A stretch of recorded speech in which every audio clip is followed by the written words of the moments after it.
네, 여러분 안녕하세요. 정말 시장이 웃음밖에 안 나옵니다. 하루하루 천국, 그쵸?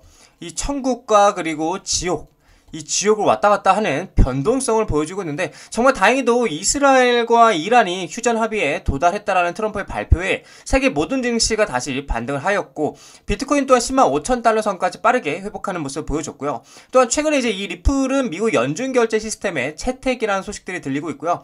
제도권 진입에 대한 긍정적인 방향성이 보이고 있는 시점이 이 상황에서 ETF와 재판 그리고 스테이블 코인 관련해서도 굉장히 긍정적인 모습들을 보여주고 있다. 그래서 관련돼서 대응 방법과 어떤 이슈들이 있는지 함께 살펴보도록 하겠습니다. 자, 뉴스를 보게 되시면 트럼프, 이스라엘과 이란 전면 휴전 합의를 했다. 그래서 24시간 뒤 전쟁은 종료될 것이다 라고 얘기를 하고 있어요. 자, 내용을 보게 되면 이스라엘과 이란이 전면 휴전을 합의했다고 발표를 했고, 이 트럼프 대통령은 이제 이스라엘과 이란 간의 완전하고 전면적인 휴전이 이루어지기로 전적으로 합의가 되었다며, 약 6시간 뒤 이스라엘과 이란이 현재 진행 중인 마지막 작전을 정리하고 완료하는 시점부터 시작된다고 밝혔고, 이어서 이제 휴전은 12시간 동안 지속이 되며 이 시점에서 전쟁은 공식적으로 종료된 것으로 간주될 것이라고 얘기를 하고 있다라는 거죠. 자, 그러면서 트럼프는 이제 14발 중에 13발이 격추가 되었고, 이란이 이거에 대해서 사전에 통보를 했다라고 얘기를 해줬는데, 자, 내용을 보게 되면은 이제 이란이 카타르 내 알 우데이드 미국 공군기지를 향해 미사일 공격을 감행한 가운데,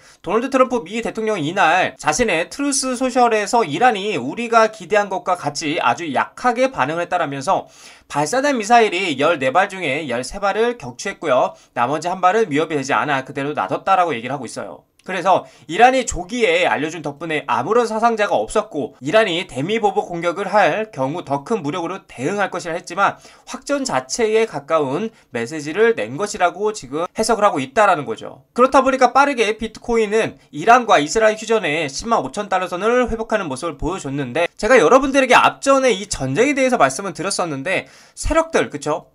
이 세력들이 대형 호재를 앞두고 빠르게 주가를 내려서 아래에서 물량을 매집해야 할 때 사용하는 패턴이 있다. 그게 바로 뭐라고 했어요? 제가 이 전쟁이라고 말씀드렸었습니다. 계속 말씀드리지만 절대로 전쟁이 일어나서는 안 되고요. 전쟁으로서 피해를 보신 분들은 정말 마음이 아프지만, 투자자의 관점으로 말씀을 드려보자면 이 전쟁, 즉 지정학적 리스크만큼 개인 투자자들에게 큰 불안감, 그쵸? 이 불안감을 주고 투심을 저하시키기에 가장 좋은 방법은 없을 겁니다. 그만큼 이 전쟁 이슈를 통해서 흔히 말하는 개미, 그쵸? 개미를 다 털고 나서 아래에서 세력들이 빠르게 물량을 매집하고 그 물량을 다 잡아먹으면서 다시 상방으로 쭉 올려버리는 전형적인 패턴이라고 볼 수가 있습니다. 제가 앞전 영상에도 이미 말씀을 드렸기도 했지만, 세력들이 분명 겁을 주고 아래에서 물량을 다 받아먹고 올릴 거라고 제가 말씀드렸고, 실제로도 뭐 그렇게 진행이 되었고요. 그렇기 때문에 여러분들 투자를 잘 이어나가고 대응하시려면 그 세력들의 심리 구조, 제가 항상 여러분들 말씀드리죠.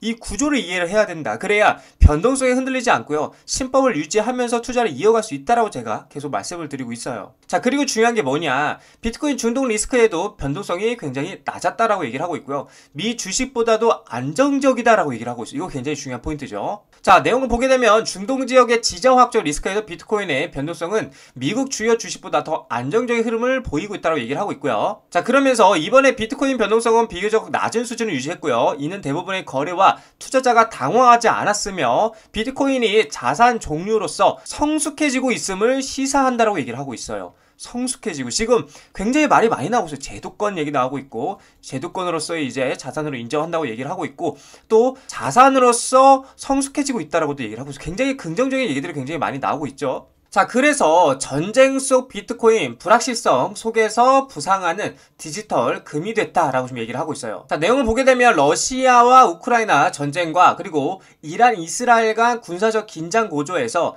비트코인이 새로운 의미로 조명이 되고 있다라는 거예요. 총성이 오가는 분쟁 한복판에서 은행 시스템이 마비가 되자 비트코인은 국경과 제약을 넘어서 생존을 위한 금융수단으로 떠올랐다라는 거죠. 가격 급등락과 무관하게 사용성은 한층 강화되 되고 있으며 글로벌 디지털 금으로서의 내러티브도 현실 속 사례와 함께 힘을 얻고 있다라는 겁니다. 자, 그래서 실제 사례들이 있었잖아요. 전쟁 속에서 등장한 비트코인 생존 사례, 그리고 글로벌 자산 인식을 높였는데, 지난 이제 2022년이었죠. 이때 이제 러시아의 침공 직후 우크라이나 정부는 이제 공식 SNS를 통해서 비트코인과 이더리움, 테더 등 디지털 자산 기부를 호소를 했다. 그래서 며칠 만에 전 세계에서 수억 달러 상당의 암호 자산이 모여들었고, 은행과 국제 송금망이 마비된 상황에서 디지털 자산이 유일한 생존 수단이 됐다라는 것이 우크라이나 정부의 설명이었다라는 거죠. 자, 그래서 전쟁은 동시에 개인들에게도 디지털 자산을 뭘로 생존 도구로 만들고 있고요.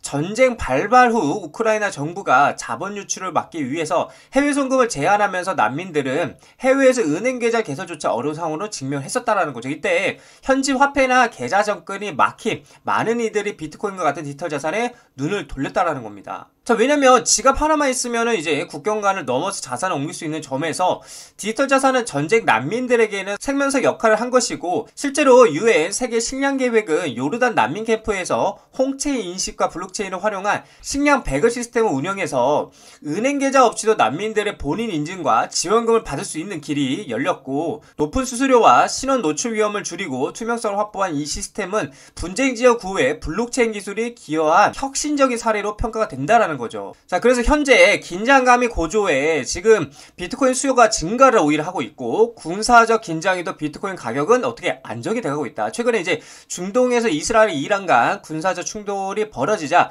글로벌 투자자들은 비트코인을 다시 어떻게 주목을 하고 있다는 거. 그래서 6월 이란과 이스라엘 사이의 무력 충돌 우려가 커지면서 일주일간 미국 시장의 비트코인 혐오 ETF들에는 17억 달러에 이르는 자금이 어떻게 순유입이 되어서 한 달여 만에 최대 주간 유입을 기록을 하고 있다라는 거죠. 자, 그리고 6월 10일부터 이제 17일까지는 비트코인 ETF로 하루 평균 2억 4,400만 달러가 유입이 됐고요. 특히 이란에 대한 군사 행동설이 구체화되던 6월 13일에서 16일 자금 유입이 정점을 찍었다라고 얘기를 하고 있어요. 그래서 이는 전통 금융시장의 지정학적 충격이 흔들릴 때 기관 자금이 비트코인을 대안자산으로 편입하려는 움직임을 시사한다라는 거죠. 자, 이 부분에 대해서 제가 앞전에 한번 말씀드린 적이 있었는데, 전쟁은 절대적으로 일어나면 안 되고요. 전쟁이 일어난 거에 대해서는 지금 뭐 굉장히 좀 가슴 아픈 상황이지만, 투자자들의 관점으로 보게 된다면 이 비트코인이 단기적으로는 전쟁에 의해서 하락을 할 수 있지만, 이 가상화폐는 전통 금융, 즉 이 제도권, 그쵸?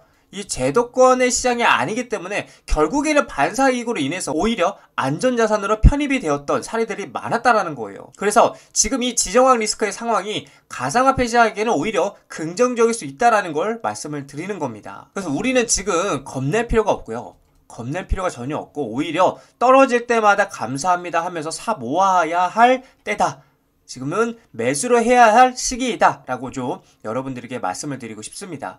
자, 리플 차트를 보게 되시면은 제가 말씀드렸던 구간이었죠. 이 3,000원 구간이 깨지게 되면은 다시 한번 쌍마당 리테스트를 하러 떨어질 가능성이 있다라고 말씀드렸는데, 역시나 3,000원 라인을 깨지면서 바닥 라인으로 다시 한번 쌍바닥 확인하고 내려갔었고, 자, 반등이 크게 나오면서 지금 넥라인이라고 표현하시죠. 이 저항이 강한 라인이었죠. 그 전에 이제 지지가 강했던 라인은 당연히 저항이 강해질 텐데, 이 3000 라인의 이제 돌파 여부가 굉장히 중요한 시점이다. 3000 라인 돌파하고 3000 라인에 안착하게 되는 그림이 나와준다라면, 다시 한번 제가 중요한 박스권 라인이었죠. 여기 3250원짜리를 리테스트 하러 올라갈 가능성이 크고, 만약에 3250원짜리까지 돌파하고 안착을 하게 되면은 그때부터는 이제 상방 추세 라인으로 완전히 바뀌었다라고 좀 여러분들에게 말씀을 드릴 수 있을 것 같아요. 그래서 지금 우리가 중요한 거는 일단 상방으로 보려면은 3000짜리를 먼저 돌파하고 안착한 다음에 3250원짜리까지 돌파해주는 모습이 나와줘야 상방이라고 말씀드릴 수 있고, 그렇지 못하고 결국에 3000짜리를 돌파하지 못하고 다시 한번 ቁ꾸라지게 된다라면 2500 라인까지 충분히 떨어질 가능성이 있다라는 걸 여러분들 참고를 하셔야 된다고 말씀드리고 싶습니다.